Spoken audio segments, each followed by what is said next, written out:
مشاهدينا الكرام السلام عليكم ورحمة الله وبركاته. dadweynaha qiimaha iyo qadarinta naga mudan ku soo dhawaada barnaamijkii kulan gaar ah oo uu maanta marti inoogu yahay safiirka Suudaan ee dalkan Ingiriiska Cabdillaahi Al-Asraq. Sacaadatul Safiir ku soo dhawow barnaamijka. Haddii aynu ku bilowno Sacaadatul Safiir dalka Suudaan waxa wada hadal ka furmay idinka iyo koonfurta Suudaan magaalada Addis Ababa ee dalka Itoobiya waxa aanay wararku sheegayaan inuu wada hadalkii fashilmay maxaa u sabab ah ayay kula tahay si wada hadalka ay gelayaan laba qolo uu hagaago waa inay noqdaan qaar ay ka dhab tahay wada hadalkoodu hase yeeshee macal asaf qaybta waxa weeyaan naga soo horjeeda ee xukuumadda koonfur Suudaan dhabka ma aha dood wanaag iyo in wada hadal wanaagsan la galo oo ummadda xal u noqdo saas daraaddeed markii la iskugu yimi Addis Ababa waxa ugu horreeyay ee wada hadalkayga carqaladeeyay wuxuu ahaa inay ku soo darsadeen xuduudooda 6 gobol oo goobood oo aan ku jirin markii hore iyadoo markaasi la wada ogyahay sida golaha waxa weeyaan Jumhuriyadda Qurumaha ka dhaxaysaaba ay ku qoran tahay in 6 goobood aanay marnaba kamid ahayn koonfurta Suudaan ay kamid tahay Suudaan isla markaasina wada hadalkii hore ee aanu ku heshiinay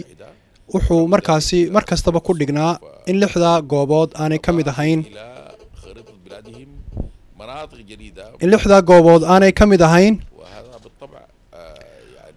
kuwa iyaga koonfur Suudaan kamid ah markay halka taagantahay waxa soo dhan waxa cadeynayaan inaanay ka dhab ahayn wada hadal la galo oo dalka xal u noqdo annaguna waan ognahay waxa u sameynayaan oo khubaradu sida ay sheegaan waxa jirta dawlad la yiraahdo dawladda ay horeyso fashilitaankeedu amba dawla al-musbaq al-fashal oo macnaheedu waa maxay iyadoo aan dawladba ku wareejin oo annaga ay naga tirsanaayeen ayay ahaayeen kuwo lacagta loo dhiibay ee milyaaraadka iyo bilyaniska way cuni jireen oo ummadda waxba ugumay qaban iskuul kumay dhisin wax allaale waxa ku qabteen ma jirto waxaana muujinaysaa labadii wiig ka hor waa kii madaxweynaha xukuumadda koonfur Suudaan waa kii amar ku bixiyay in 4 bilyan la soo celiyo waanan ognahay oo la wada ogyahay tiradu inay inta ka badan tahay oo 13 bilyan ayaa la sheegaa waxa kale oo la sheegaa 17 bilyan oo dollar in lacagta la leeyahay ee khasnada ka maqan ay tahay iskuul laguma dhisin dhakhtar laguma dhisin jaamacad laguma dhisin lacagtaasi marnaba waxa weeyaan maxay wax ummadda loogu qabtay ma jirto markoodii hore ay fashilnaayeen markii dawladda aan u dhiibnina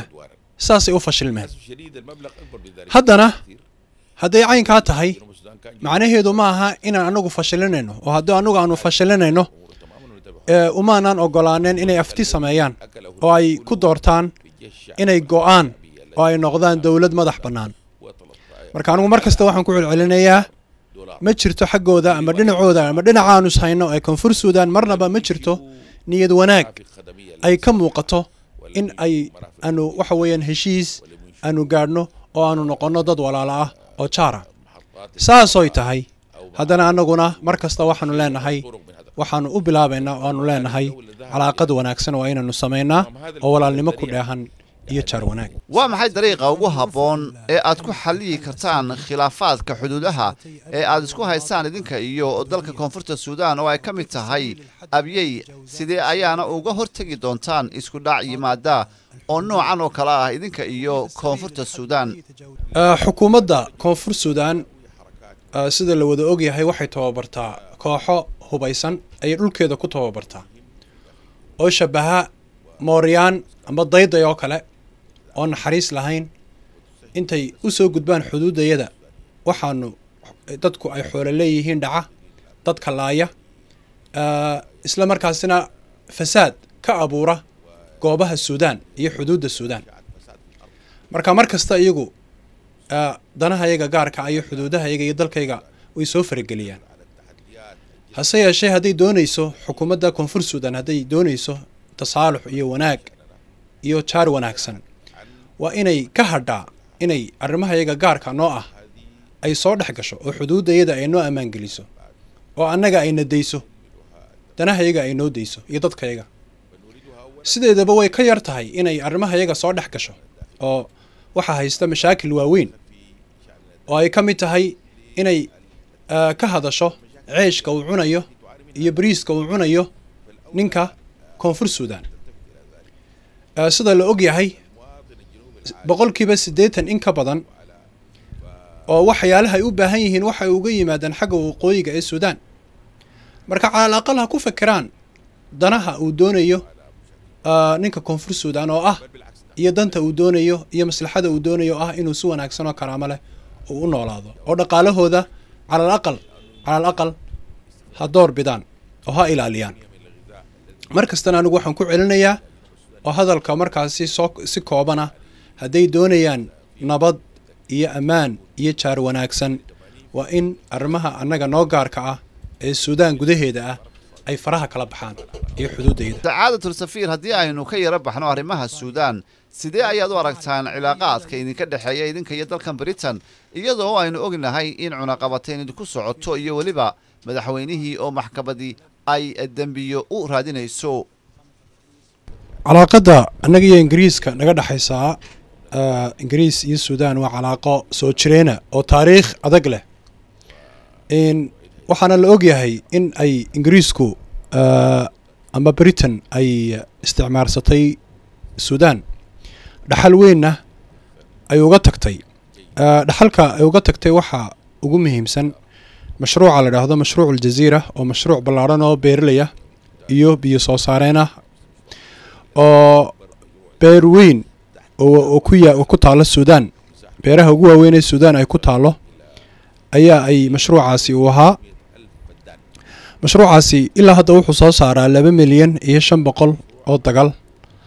ilaa haddana waa mashruuca ugu weyn ee waxyaalaha aan odhan karno way nooga tageen isticmaalka ingiriisku waxa kale oo dhaxalka ay nooga tageen waxa ka mid ah intii ayna isticmaalsanayeen ingiriisku waxay ahaayeen qaar noo kaxeeya ardayda suudaan oo ay ingiriiska wax ku soo baraan boqolaal haddana odhanba kuma kun marka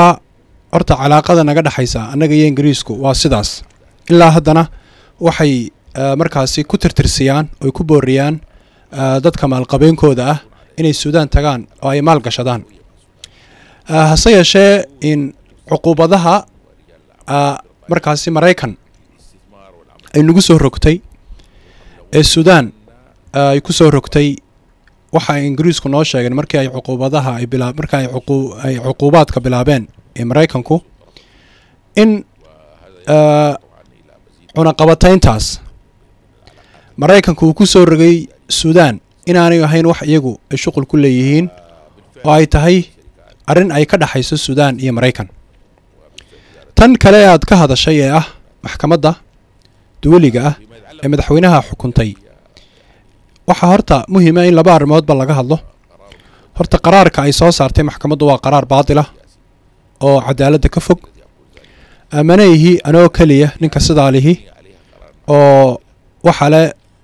dad fara badan oo markaasi ay ka mid yihiin munadamaadka waaweyn ee adduunka ka shaqeeya sida munadamada Holland iyo Faransiisa oo markaasi sheegtay in aanu jirin marka ugu horeysa wixii lagu aasaasay qaraarkaas oo ahaa inuu jiro gumaad la gumaaday markaasi waxa weeyaan reer Darfur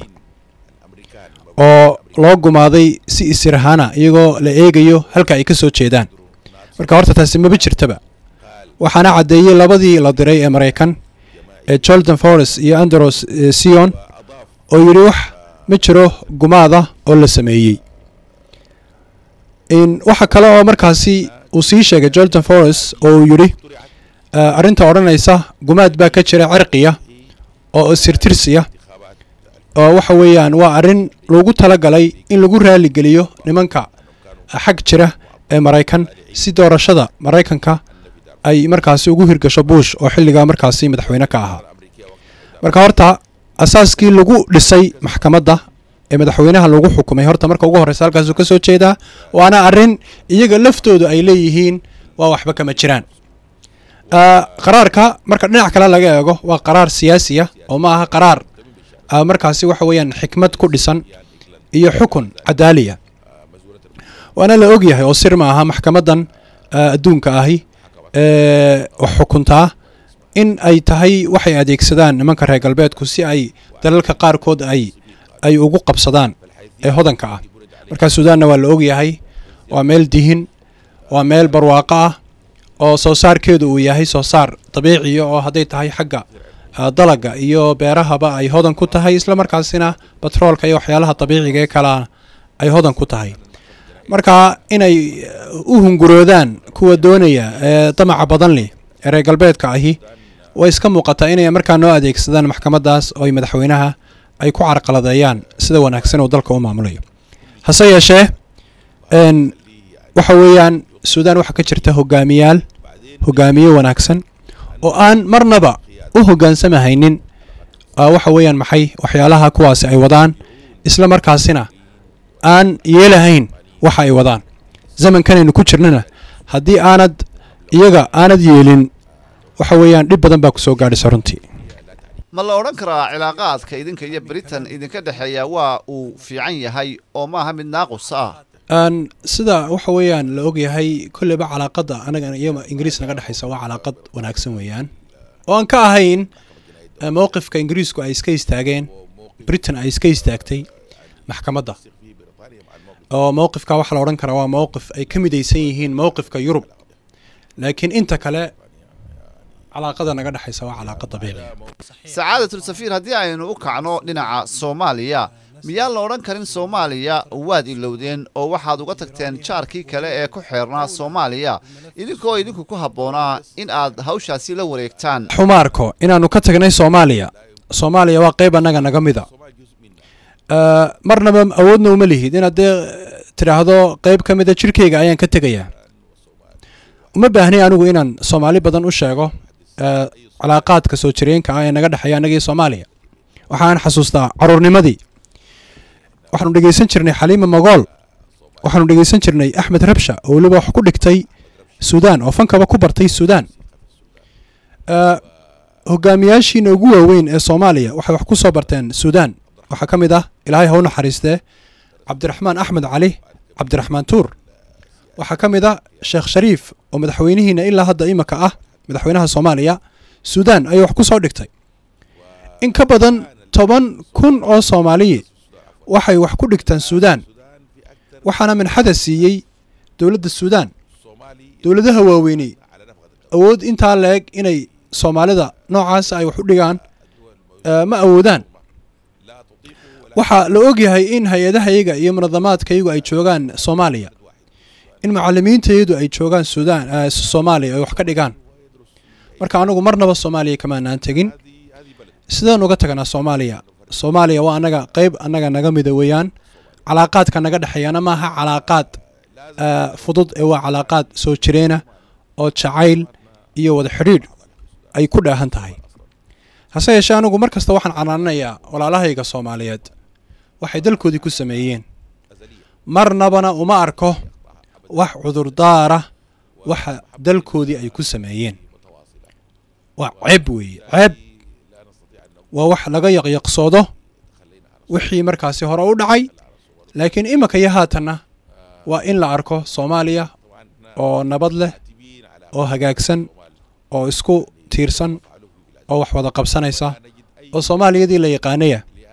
sideeda ay ku soo noqoto in Britain iyo Turkiga ay si adag u soo galeen arrinta Soomaaliya wax ka qabashadeeda marka la eego cilaaqaadka idinka dhaxeeya idinka iyo Britain iyo waliba Turkiga maxaad kula talin lahaydeen Soomaaliya sidee inay uga faa'iideysato baraaruga uu caalamku iminka u baraarugay Soomaaliya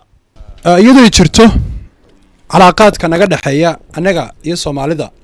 oo calaaqaadkaygu ay yihiin soo jireen xoog badan aanu leenahay Soomaaliya iyadoo taa la wada ogyahay ayaa haddana Britain iyo Ingiriisku ay naga fogeeyeen dawladaha aanu saaxiibkanay Soomaaliya ku jirto qaraarka ay gaadheen ee Ingiriisku ay gaadheenna waa qaraar iyaga khuseeyo weeyaan annagana ma khuseeyo in dowladina dowlad kuma markaasi qasbi karto inay waxa ay doonayso ay yeesho in runtiina mu ahayn qaraar haboon ma ahayn waayo calaaqaadka annaga iyo Soomaaliya naga dhaxeeya waa calaaqaad saliima oo wanaagsan oo xiriirsan annagu waxaan xiriir la leenahay siyaasiyiinta Soomaaliya oo dhan waxaan mar kasta u soconaa inay Soomaaliya degto oo ay markaasi Soomaaliduna ay u soo noqdaan inay dalkooda iyo wadankooda ay dhistaan dowladaha kale waxay furaan mubaadaraad amba talooyin bay ka furaan xagga Soomaaliya talooyinka ay ka furaanna annagu xiriir ayaanu kala leenahay kula tahay in Turkigu faa'iido u leeyahay Soomaaliya shaki kuma jiro in Turkidu ay u shaqeynayaan si niyad wanaagsan ay ku jirto ajanda gooni ay leeyihiin ma jirto oo aan ahayn maslaxadda Soomaaliya Turkigu waa shacab muslima waa dawlad weyn aniguna mar haddii ay soo galeen maadaama ay soo galeen Soomaaliya oo arrimaheeda ay aad u soo galeen waxaan kula talin lahaa walaalahayga Soomaaliyeed inay ku kalsoonaadaan Turkida waayo waa walaalo muslimiina marka waa inay ku kalsoonaadaan ajanda gaar ay leeyihiin ma jirto hadday ajanda gaar leeyihiin waa ajanda maslaxadda Soomaaliya ku jirta marka aniga taladaydu waa in ay ku kalsoonaadaan سعادة سفير waxa aad ula socotaa in jaaliyad weyn oo Soomaalida ah iyo jaaliyad weyn oo Suudaaniyiin ah ay degan tahay wadankan Ingiriiska dariiqe ayaa ugu haboon oo ay isku dhaxgali karaan labada jaaliyadood runtii xiriirka ka dhaxaya jaaliyadaha ku nool Ingiriiska مثلا amba dabadaha Suudaan iyo Soomaaliya waxaan leeyahay waa waxa weeyaan xiriir shacab kaliya ma aha laba shacab waa shacab kaliya saas daraadeed ma arki kartid Soomaali la kulmaya Suudaani amba Suudaani la kulmaya Soomaali oo iyagoo hor dhacba aanu jirin markiiba calaaqad wanaagsan u dhaxmaray markiiba waxaad arkaysaa iyagoo isfahmaya waayo markoodii hore ayaa calaaqaadkoodu waa calaaqaad ku dhisan kalsooni iyo walaaltinimo laakiin anigu waxaan ku talin lahaa inay sameeyaan xiriir wanaagsan oo ku dhisan inay isweydaarsadaan hidaha iyo dhaqanka waxbarashada waxyaalaha tarfiihiga ah amba markaasi waxa weeyaan maxay la oran karo naftu way jeceshahay oo kale ee nafta lagu raaxaynayo sida sportska oo kale iyo wixii lamid marka waxaan kula talin lahaa in ay sii dhisaan calaaqaadkooda waayo innaga ayaa dadka iska xigna Suudaan ahaan iyo Soomaali ahaanba ugu dambeyn maxaad fariin ahaan u soo jeedin lahayd dadka ku daawanaya ee Soomaaliyeed gude iyo dalba runtii marnaba sidaan sheegay cudurdaar uma helayo in Soomaalidu ay gaadho wixii ay gaadhay in runtii Soomaaliya waxyaalaha yaala dawlado badan ayaa jecelaystay inay heli lahaayeen waxa kamid ah dad isku luqada dad isku diina dad xataa isku abtirsiya oo haddana istilaya marnaba anigu idin heli maayo cudurdaar marka waxaan idin leeyahay wax kasta ka taga oo nabadgelyada u soo noqda waxa dadka dabadaha joogana waxaan kula talin lahaa inay nabadgelyada Soomaaliya ka shaqeeyaan iyo inay ka shaqeeyaan dhismaha inay dhisaan Soomaaliya sidii Soomaaliya loo dhisi lahaa inay ka shaqeeyaan oo sideedii hore ay ku soo celin lahaayeen taasina waxay ku imanaysaa inay iskaashadaan dadka gudaha jooga iyo dadka dabadda jooga waxaan u tamaniyayaa Soomaaliya inay sideedii ku soo noqoto nabadgelyo hesho khayr iyo barwaaqo hesho iyo aad ayaad u mahadsan tahay sacaadatu safiir waqtigaaga aadna siisay idinkuna aad iyo aad ayaad u mahadsan tihiin daawadayaal sida qiimaha badan ee aad noo daawateen waxa aanan idin leeyahay kulan dambe iyo assalaamu calaykum waraxmatullaahi wabarakaatuhu